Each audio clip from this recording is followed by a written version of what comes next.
Alright dudes, thanks for checking in. This is an update to the VSS limp mode problem that people are having. I took it to the dealership and stay to the end of the video. You can see what they did to fix it. Peace. Don't call it a comeback.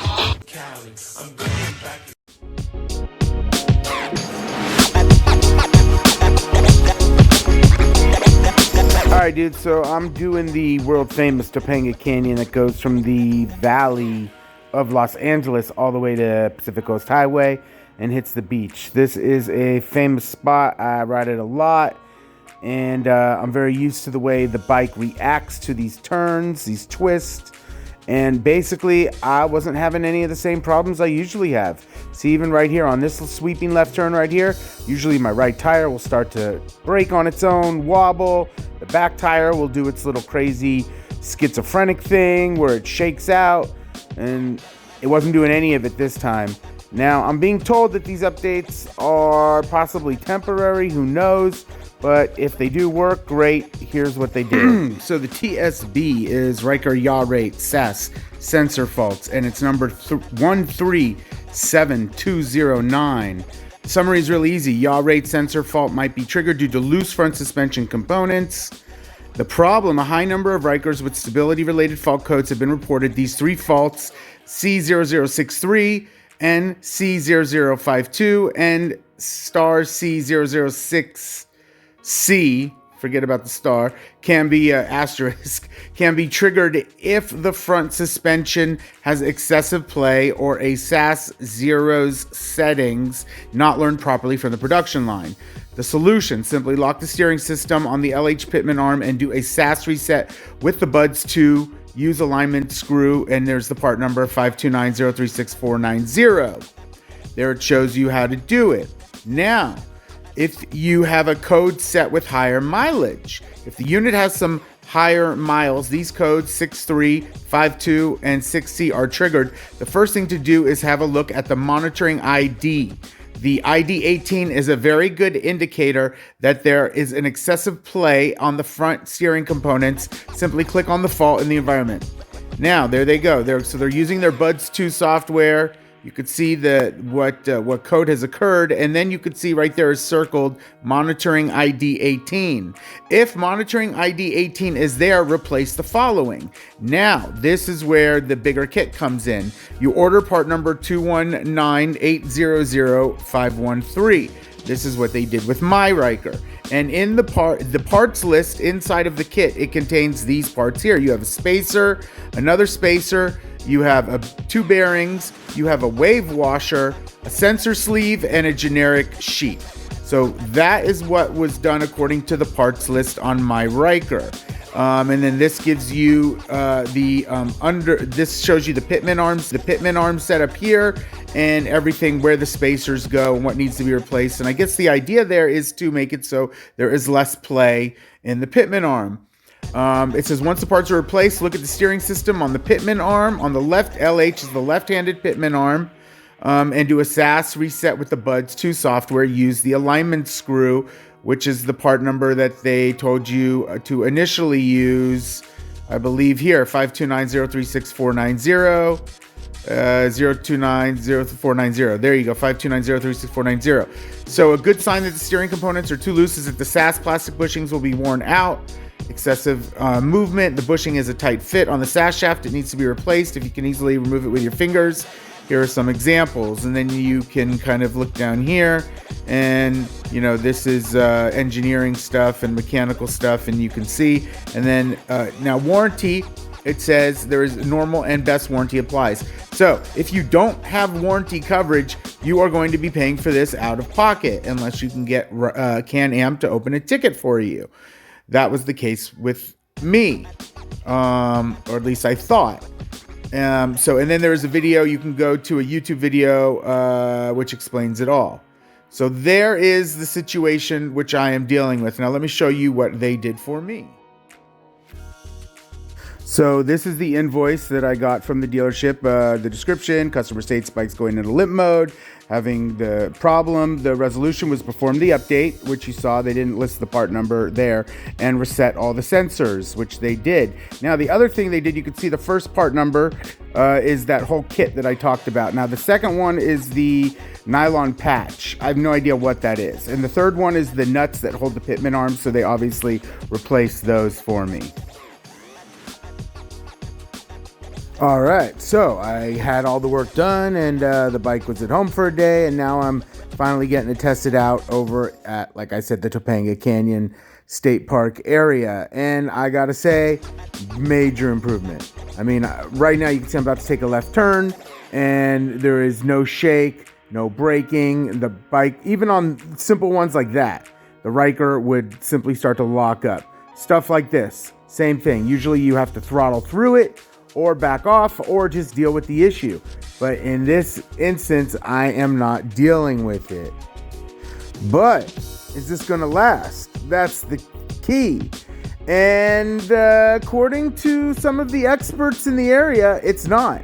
And let me show you why I feel that way. So here's a post I did in the Can-Am Ryker group asking people to report this issue to the NHTSA. So basically it was explaining how Can-Am was claiming that there were only 10 instances of this being reported in their systems. And there were a lot of responses by a lot of people, all claiming to have had the same thing happen to them and not being able to either have the dealership not figure it out, or that they were putting temporary fixes in, resetting the sensors, things of that nature. And then when you went to the comments, you know, it was from lots of different people. Let me show you a few. Here's one from Brandon King. Everybody knows Brandon King. He said it happened to his too. 2019, bought new. Dealer has made the case after case. The PRP says they have never heard of the issue before. A year's been a long time to fix it. And everybody knows Brandon. He makes the exhaust for BKD. So we know that he is legit. Here's another one, King Jaffe Joe. Same thing happened to him. Now everybody knows King Jaffe Joe. He's one of the Dom Dadas of the Ryker world. You know, he does all the DIY videos. Really helpful guy in the community. And he basically, his fix, he actually has a fix that he says you disconnect the battery and then plug it back in and then just go, give it full throttle, and then eventually it'll jump out. Now that has worked for some people, but the problem is it doesn't work all the time. And you can see Bill Ramsayer Jr., he's also had it happen to him. He says he could bring it back anytime he wants, but his fix also was that he disconnected the battery and that the issue went away and never came back. But again, people have done these types of fixes and it just keeps on coming back. And you know, someone like Bill who owns BLR Tuning, he has the ability also, probably maybe he has access to the Buds 2 software where he can reset it on his own, whereas others don't necessarily have that access. Underneath Bill, Brian Fix 5150, he's had the issue. His Ryker is relatively new and he's been kind of battling it out with BRP and his dealership in order to get a fix. And they're claiming that they don't really have one. And Brian's got great camera footage of it. So watch Brian right here. It's going into his left, and you're going to see his tire wobble and how he's fighting it. He's fighting it. He's fighting it right there. You see that? I mean, that is not safe at all. Shouldn't be.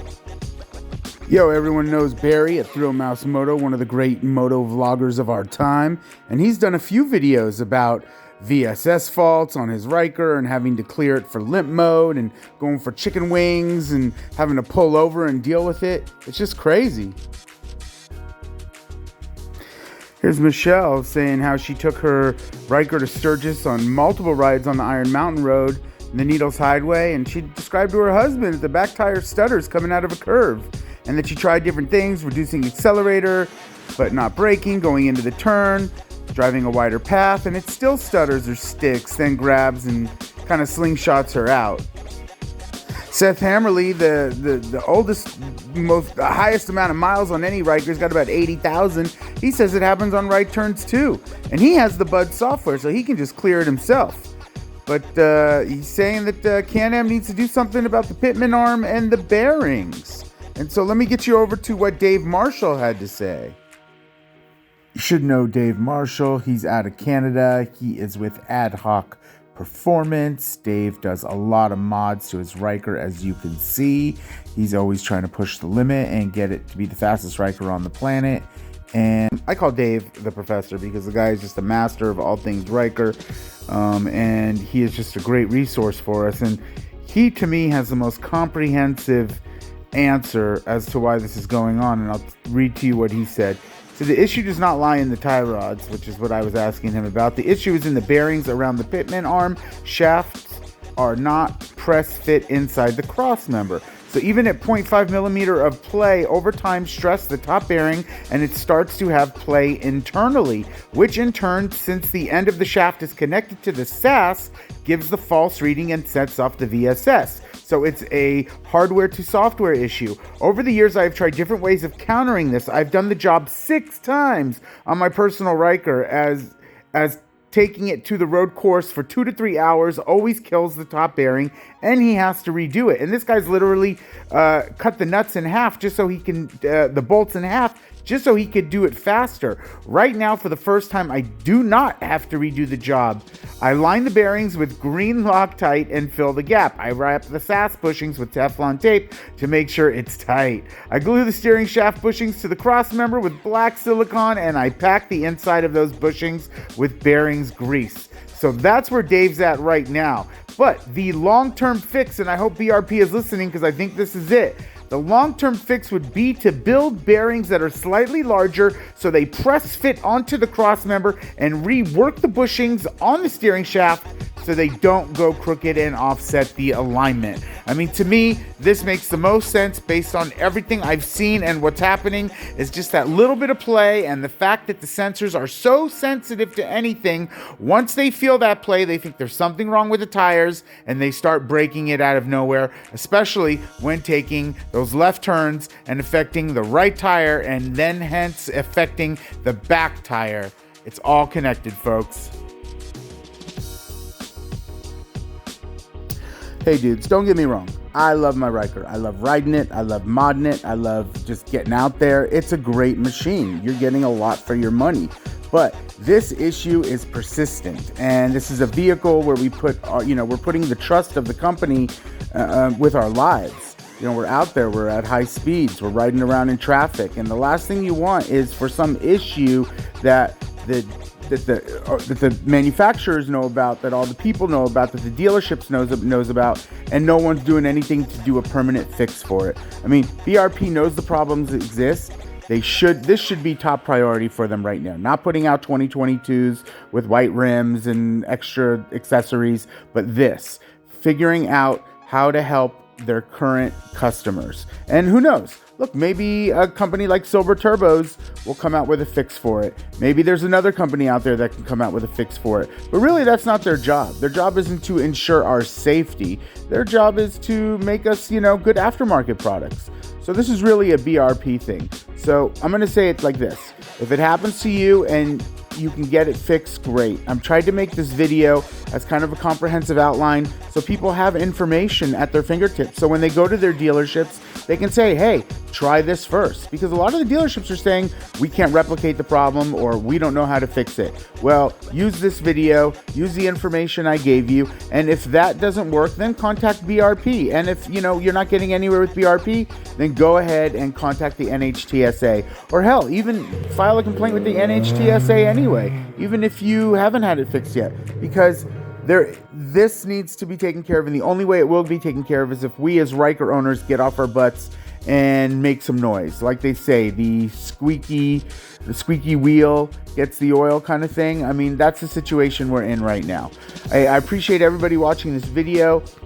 Please find it in your hearts to subscribe and like, and please comment and let me know if you've dealt with this issue, if you've had the issue fixed, any kind of thoughts on the process you might have. And other than that, I will be seeing you out on the road. Peace!